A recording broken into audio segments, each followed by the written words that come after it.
नमस्कार दोस्तों, कौटिल्य बलरामपुर पे आपका हार्दिक स्वागत एवं अभिनंदन है।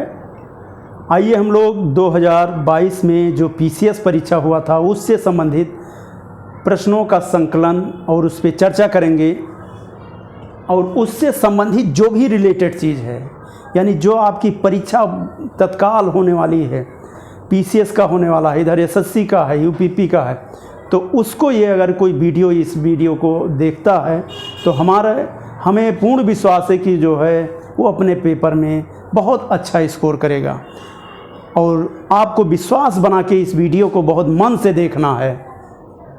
पहला क्वेश्चन है कि सुमेलित कीजिए तथा सूचियों में दिए गए सही उत्तर का चयन कीजिए। मतलब इसमें आपका दिया गया है कि क्या सही है क्या गलत है। पहला दिया गया है कि बलवंत राव मेहता समिति। तो बलवंत राव मेहता समिति आपने नाम सुना होगा, जिन्हें पंचायती राज व्यवस्था का शिल्पकार कहा गया है, लोकतांत्रिक विकेंद्रीकरण का जनक कहा गया है। ये हैं बलवंत राव मेहता। ये 1957 में गठित की गई थी। कब की गई थी? 1957 में इन्होंने जो है ये समिति गठित की गई थी। ये 3 स्तरीय का था। एक था ग्राम स्तर पर ग्राम पंचायत, और कहने का मतलब यह है कि ब्लॉक स्तर पर पंचायत समिति, और जिला स्तर पर जिला पंचायत। तो ये बलवंत राव मेहता जी जो है गुजरात के रहने वाले थे और इनकी एक दुर्घटना में इनकी मृत्यु भी हो गई थी। चलिए दूसरा देखते हैं, अशोक मेहता समिति। ये 1977 में गठित की गई थी। यानी कहने का मतलब है कि पहले बलवंत राव मेहता समिति 3 स्तरीय गठित की गई थी, जिसका जो है पंडित जवाहरलाल नेहरू ने राजस्थान के नागौर के बगदरी गांव में इसका जो है वो किया था, उद्घाटन किया था। उसमें कुछ कमियां रह गई तो उसको दूर करने के लिए अशोक मेहता समिति 1977 में गठित की गई। अशोक मेहता समिति में क्या है, इन्होंने 2 स्तर का दिया था। पूछा जाता है, एक जिला स्तर पर जिला पंचायत, एक आपका जो है मंडल पंचायत। यानी कहने का मतलब कि 15 से 20 हज़ार जनसंख्या पे 10 से 15 गांव को मिलाकर एक जो है आपका यानी मंडल पंचायत बना दिए थे। तो इस तरह से अशोक मेहता समिति का केवल 2 स्तरों का है, याद रहना चाहिए। अक्सर पूछता है कि अशोक मेहता कितने, तो 2 स्तर का। तीसरा आता है एलएम सिंघवी समिति। एलएम सिंघवी समिति जो आपका है ये आपका 1986 में गठित की गई। यानी ये जो है संवैधानिक दर्जा देने के लिए एमएल सिंघवी समिति, याद रहना चाहिए। और चौथा पीके थोंगन समिति। ये 1988 में गठित की गई थी और इसी के आधार पर जो हमारी पंचायती राज व्यवस्था है उसको संवैधानिक दर्जा दिया गया। एक आपने देखा होगा राजीव गांधी, जिसे सूचना क्रांति का जनक कहा गया है। राजीव गांधी ने ही इसको जो है 64वां संविधान संशोधन करके 1989 में लागू करने का प्रयास किया, पारित कराने का प्रयास किया, लेकिन ये पारित नहीं हो सका। कारण लोकसभा में पारित हुआ लेकिन राज्यसभा में नहीं पारित हुआ। तो आप बिल्कुल जानते हैं कि इसमें कौन सही है। तो बलवंत राव मेहता 1957 ये आपका सही है, अशोक मेहता 77 और एलएम सिंघवी समिति 1986 और पीके थोंगन समिति ये आपका है 1988। यानी आपका विकल्प बी सही होगा एकदम, आप 100% के साथ ये बिल्कुल चारों विकल्प आपका सही है। नेक्स्ट क्वेश्चन की तरफ हम लोग चलते हैं। आइए देखते हैं, भारत के नियंत्रक महालेखा परीक्षक की ऑडिट रिपोर्ट का परीक्षण करती है। अब देखिए, यानी CAG controller and auditor general, इसमें आपने सुना होगा। देखिए यहाँ पे आपका लोक लेखा समिति है, तो लोक लेखा समिति इसका होगा। यानी सीएजी की जो रिपोर्ट है उसको ऑडिट जो है रिपोर्ट कौन परीक्षण करती है? सीएजी। सीएजी के रिपोर्ट का परीक्षण लोक लेखा समिति करेगी। लोक लेखा समिति पीएससी, पब्लिक अकाउंट कमेटी। यानी ये पीएससी जो है पहली बार अगर कहा जाए कि कब ये आया, तो पीएससी का जो है इसमें ये 1919 के अधिनियम में, 1919 का अधिनियम आप जानते हैं, जो 2 साल बाद 1921 में लागू हुआ था। इस समिति में, लोक लेखा समिति में आप जानते हैं कि 22 सदस्य होते हैं और ये 22 सदस्यों में आपके 15 लोकसभा के और 7 राज्यसभा के सदस्य होते हैं। ये लोक लेखा समिति ये जांच करती है और इनको कहा गया है CAG लोक लेखा समिति, यानी इनके मित्र यानी गाइड फिलासफर और यानी इसके दार्शनिक ये हैं, मित्र हैं, इनको कहा जाता है।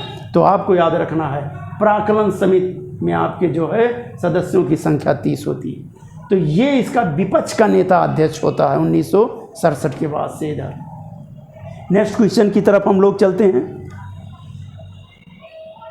क्वेश्चन है कि रमेश तावंडकर, रितु खंडूरी, देखिए रितु खंडूरी जो है ये आपके उत्तराखंड यानी ये उत्तराखंड से संबंधित हैं। बिल्कुल आपका सही है। तो इसमें जो है विकल्प आपका डी, यानी ये पूछा है कि कूट सही उत्तर करिए, विधान परिषद के इसके अध्यक्ष।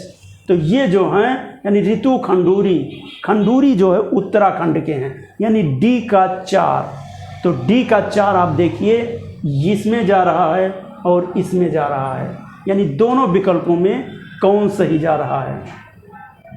तो डी यानी रितु खंडूरी, ये उत्तर नंबर ये आपका जा रहा है, यानी 2 विकल्प आपके कट गए। ए रमेश तावंडकर, रमेश तावंडकर ये आपके गोवा से हैं। कुलतार सांधो ये हैं आपके पंजाब। और टी सत्यव्रत, टी सत्यव्रत आपके हैं मणिपुर से, यानी ये आपका विकल्प ए सही है। नेक्स्ट क्वेश्चन की तरफ हम लोग चलते हैं। बहुत ध्यान से आप लोग सुनते रहिएगा। निम्नलिखित में से कौन सा एक मौलिक कर्तव्य नहीं है। आप भाग 3 जब देखते हैं तो उसमें भाग 3 में आपको आता जो है वो आता है मौलिक अधिकार। भाग 4 जब पढ़ते हैं तो वहाँ पे DPSP यानी उसमें नीति निर्देशक तत्व, और 4 का में जब देखते हैं तो मूल कर्तव्य आता है। मूल कर्तव्य की संख्या जो है कहा जाए स्वर्ण सिंह समिति एक आई थी और स्वर्ण सिंह समिति ने 8 की सिफारिश की थी, लेकिन 42वें संविधान संशोधन 1976 के द्वारा 10 मूल कर्तव्य जोड़े गए थे। आप जानते हैं सोवियत संघ का नाम सुने होंगे, जहां से मूल कर्तव्य लिया गया है। सोवियत संघ में हर व्यक्ति को मूल कर्तव्य का पालन करना होता है। तो पहले में आपके 11 इस समय 86वें संविधान संशोधन के द्वारा 11वां मूल कर्तव्य जोड़ा गया था, जिसमें कहा गया था कि प्रत्येक अभिभावक या माता पिता का कर्तव्य है कि वो अपने बच्चों को शिक्षा सुलभ कराएं। जैसे पहला यानी राष्ट्रगान का सम्मान करना, ये आपका मूल कर्तव्य है, संविधान के मतलब रक्षा करना ये है। दूसरा आप जानते हैं बी ब्रेव, यानी जो बहादुर हैं उनकी हमें जो है या जो क्रांतिकारी हैं उन पे रखना। सी कम्युनिटी एकता अखंडता संप्रभुता बनाए रखना। डी डिफेंस रक्षा करना। डी के बाद ई यानी भातृत्व की भावना इक्वलिटी का होना चाहिए। या फैंसी कल्चर यानी गौरवशाली जो हमारी संस्कृति है वो होना चाहिए। जी ग्लोब यानी जी से होता है ग्रीन यानी पर्यावरण, पर्यावरण से संबंधित। तो यहाँ पे देखो प्राकृतिक पर्यावरण ये भी सही है। तो जी के बाद आता है एच ह्यूमैनिटी यानी मानववाद यानी वैज्ञानिक दृष्टिकोण। फिर जी के बाद एच ये हो गया। आई होता है इनकम यानी संपत्ति राष्ट्रीय आय। तो यहाँ पे देखिए सार्वजनिक संपत्ति की सुरक्षा ये भी सही है। आई के बाद होता है जे ज्वाइंट यानी संयुक्त प्रयास यानी उत्कर्ष की ओर हम बढ़ेंगे यानी जो है। तो जे ज्वाइंट ये हो गया आपका। जे के बाद के नॉलेज आता है और नॉलेज मतलब होता है यही अभिभावक का माने माता पिता आपके का कर्तव्य है कि बच्चों को ये कराएं। कहीं भी आपका राष्ट्रीय महत्व स्मारकों का स्थान मूल कर्तव्य में नहीं है। ये कहाँ पे है? ये आपका नीति निर्देशक तत्व में। तो इसमें कौन सा सम्मिलित नहीं है? डी सही नहीं, यानी यही डी विकल्प आपका होगा। तो ये राष्ट्रीय महत्व के स्मारक। नेक्स्ट क्वेश्चन की तरफ हम लोग चलते हैं। निम्नलिखित विषयों पर विचार कीजिए तथा उन्हें क्रमानुसार संविधान में उल्लिखित व्यवस्थित करना है। जब आप संविधान शुरू करते हैं तो कहा जाता है कि इसमें 395 अनुच्छेद, 22 भाग और 12 अनुसूचियां वर्तमान में हैं। तो भाग 1 संघ और राज्य क्षेत्र यानी 1 से 4 अनुच्छेद तक है। नागरिकता भाग 2 है 5 से 11 तक। भाग 3 में मौलिक अधिकार है, लेकिन यहाँ जो है कहने का मतलब यह है कि 4 राज्य के नीति निर्देशक तत्व, तो राज्य के नीति निर्देशक तत्व ये 4 हैं। अब उसके बाद जो है यहाँ पे आप कैसे सेट करेंगे, तो पहला विकल्प होगा नंबर 1 पर, उसके बाद नागरिकता होगा यानी 1, फिर उसके बाद 3, तो 1 और 3 यहाँ मिल रहा है और 1 किसी में पहले में मिल भी नहीं रहा है, तो स्वाभाविक है 1 3 हो गया। चौथा क्या है, राज्य के नीति निर्देशक तत्व, जिसको ऑस्टिन ने संविधान की आत्मा कहा है, यानी नीति निर्देशक तत्व को कहा जाए तो संविधान की आत्मा कहा है ऑस्टिन ने। ऐसे प्रस्तावना को आत्मा किसने कहा है, तो ठाकुर प्रसाद भार्गव। ऐसे मौलिक अधिकार अनुच्छेद 19 को आपके पंडित जवाहरलाल नेहरू ने। तो कहने का मतलब है कि इसमें आपका होगा संघ एवं राज्य क्षेत्र पहला, फिर नागरिकता होगा, ये सही है, इसके बाद डीपीएसपी होगा और 4 ये में मूल कर्तव्य जुड़ा हुआ है, तो ये सही है यानी दूसरा। नेक्स्ट क्वेश्चन की तरफ हम लोग चलते हैं। नेक्स्ट क्वेश्चन क्या है, निम्नलिखित में से कौन सुमेलित नहीं है, यानी विधानसभा। अब आपसे पूछा जाएगा कि विधानसभा में न्यूनतम सदस्य संख्या कितनी होनी चाहिए, तो आपको बताना है कम से कम 60 होने चाहिए। अधिकतम कितना हो सकता है, 500 हो सकता है, ये भी याद होना चाहिए। अब है उत्तराखंड में विधानसभा की कितनी सीटें हैं, तो आपको याद होना चाहिए 70। कितनी सीटें हैं, 70, ये भी सही है।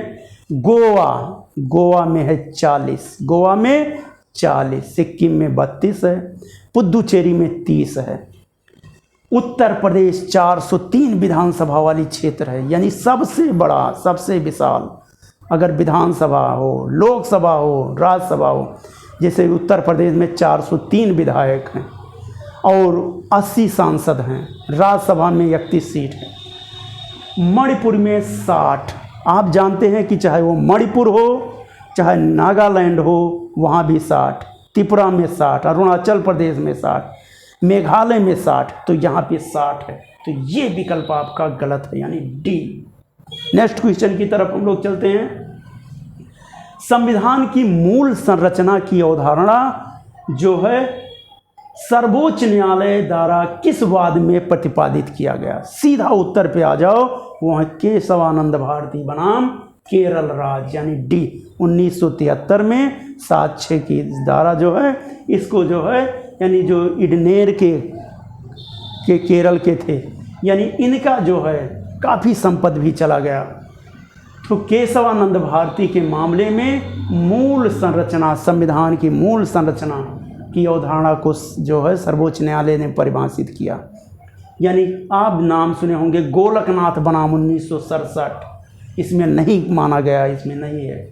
यूसुफ बनाम बम्बई राज 1954, चित्ररेखा बनाम मैसूर राज 1984, आपका सही विकल्प है डी। नेक्स्ट क्वेश्चन की तरफ हम लोग आते हैं। ये क्वेश्चन है, प्रथम अंतरिम राष्ट्रीय सरकार की घोषणा कब की गई थी, तो ये होगा 24 अगस्त 1946 को, ये 25 अगस्त 1946 को, 25 अगस्त 1946, यानी ये विकल्प आपका है डी। 25 अगस्त 1946 प्रथम अंतरिम राष्ट्रीय सरकार की घोषणा की गई थी। नेक्स्ट क्वेश्चन की तरफ हम लोग चलते हैं। आपका नेक्स्ट क्वेश्चन है, निम्नलिखित राजनीतिक दलों पर विचार कीजिए, उनको स्थापना के कालक्रम के अनुसार व्यवस्थित कीजिए। चलिए भाई, आप जानते हैं कि इस समय राष्ट्रीय पार्टी की संख्या 6 है, यानी उसमें आपके अगर पूछा जाए कौन सा है, तो एक भारतीय जनता पार्टी, यह आपको याद रखना है, इस समय है। यहाँ पे जो पूछा गया है कि इनका कालक्रम क्या होगा, तो आप जानते हैं कि भारतीय जनता पार्टी जो है वो 1980 में आई। आप जो है मार्क्सवादी कम्युनिस्ट पार्टी ये 1964 में,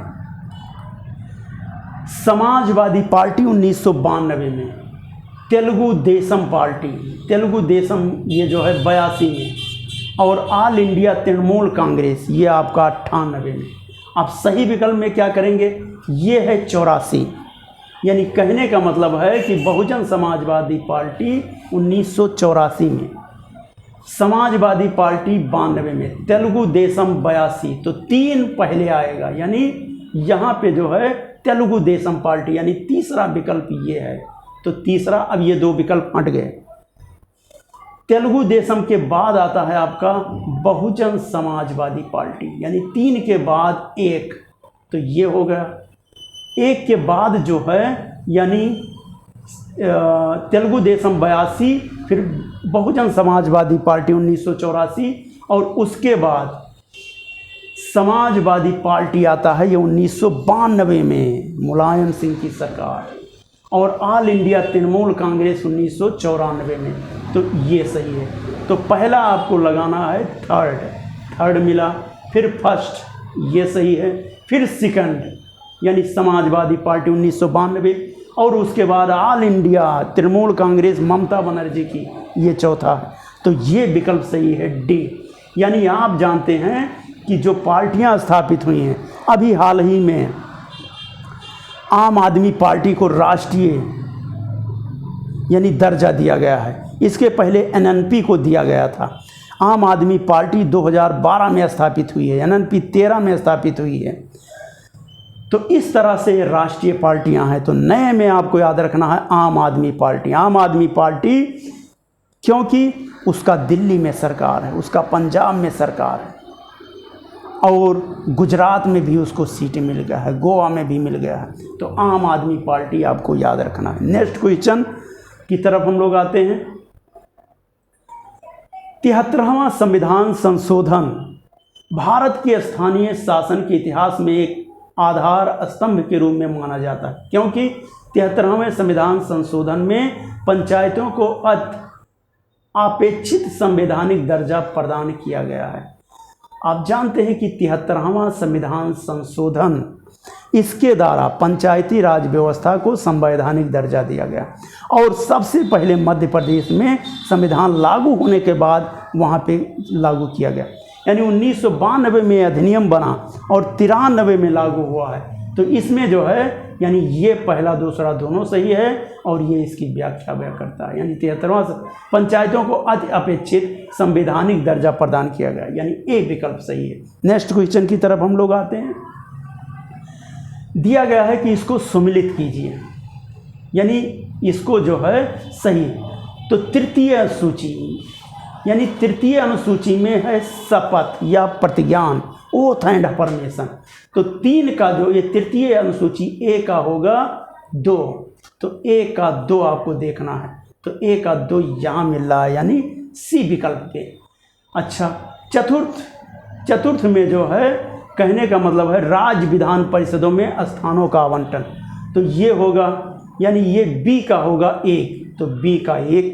ये सी में दिया है 7वीं अनुसूची, यानी 7वीं अनुसूची में जो है संसद और राज्य विधानमंडल के द्वारा, यानी हमारा कहने का मतलब है कि लोकसभा, राज्यसभा और यहाँ विधानमंडल, यानी ये कानून बनाते हैं, जैसे संघ सूची के, राज्य सूची के और समवर्ती सूची के, और इन्हीं कानून के बल पर हमारा देश चलता है।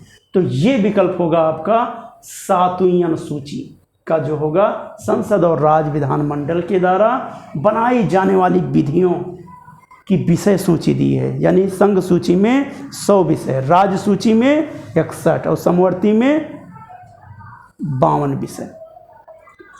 तो 8वीं अनुसूची में, 8वीं में भाषा, इस समय 22 भाषाओं का उल्लेख है। तो इस तरह से आपका ये विकल्प सही है सी, यानी 8वीं अनुसूची में डी का 3, तो सी सही है। यहीं पे मैं जो है अपनी वाणी को विराम देता हूँ। आप ये वीडियो देखिए, लाइक करिए, सब्सक्राइब करिए, मेरा दावा है कि अगर मेरे आप वीडियो देखते रहेंगे तो आपको पुनः कहीं भी जो है पढ़ने की ज़रूरत नहीं पड़ेगी। इससे आपका काम पूरा चल जाएगा, कोई भी क्वेश्चन छूटेगा नहीं। जय कौटिल्य, विजय कौटिल्य, जय।